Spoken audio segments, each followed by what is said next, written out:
এটা যদি কেউ বুঝতে পারে তাহলে কিন্তু তার চিরতরে মতো তার সকল কিছু ত্যাগ হয়ে তার বিভক্ত অর্জন হবে।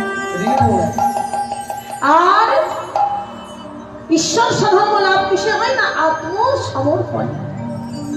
যদি কেউ আত্মসমর্পণ করতে পারে, কোথায় না গোবিন্দের শ্রী চরণে, গৌর চরণে নিজেকে যদি মন প্রাণ জীবন যৌবন সকল কিছু দিয়ে দিতে পারে, প্রভু তুমি ছাড়া এই জগতে আমার আর কেউ নেই।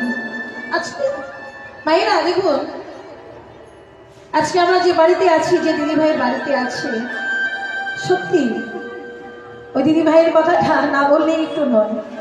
আমরা গেছি কোথায় রাখবে তিনি বুঝতে পারছেন না।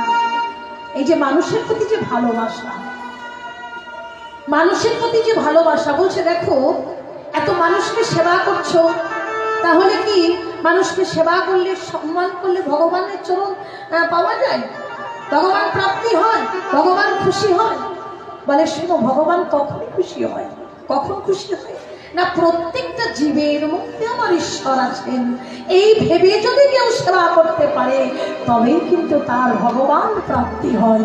এটাই গৌর প্রেমানন্দে হরি বল, হরি বল, হরি বল, হরি বল।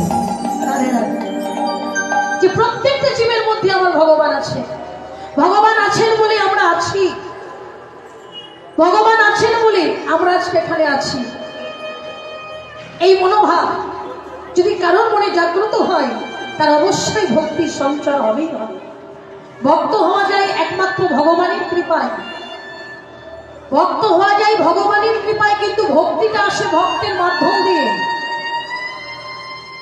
গুরু পাদ পদ্ম হৃদয়ে ধরে যদি কেউ ভক্তি রাজ্যে প্রবেশ করে, বলছে গুরু রুষ্ট হলে কৃষ্ণ রাখিবারে নারী, আর কৃষ্ণ রুষ্ট হলে গুরু রাখিবারে পারে। হরি বল। যদি কৃষ্ণ রুষ্ট হয়ে যায় তাহলে গুরুদেব কিন্তু ভগবানকে সন্তুষ্ট করার কিন্তু ক্ষমতা রাখে, কিন্তু যদি বাবা গুরু রুষ্ট হয়ে যায় কৃষ্ণ রাখিবারে নারী। তাই সাবধান, গুরু সেবা থেকে সব থেকে কঠিন কাজ হলো গুরু সেবা। বলছে গুরু গোবিন্দ ভক্ত আর ভক্তি এই চারটি জিনিস কিন্তু সমান। এই চারটি জিনিসকে তোমরা এক করে মানবে, কাউকে ছোট বড় মানবে না। ভক্ত ভক্তি গুরু গোবিন্দ, বলে যেই গুরু সেই কৃষ্ণ, গুরুর মধ্যেই তোমার ভগবান আছেন। যেই গুরু সেই কৃষ্ণ ভজনিষ্ঠা করি, নামেরও সহিতে আছে আপনি শ্রী হরি। আজকে আমরা যে নাম দিচ্ছি, প্রত্যেক ঘরে ঘরে গ্রামে গ্রামে পাড়ায় পাড়ায় জেলায় জেলায় হরি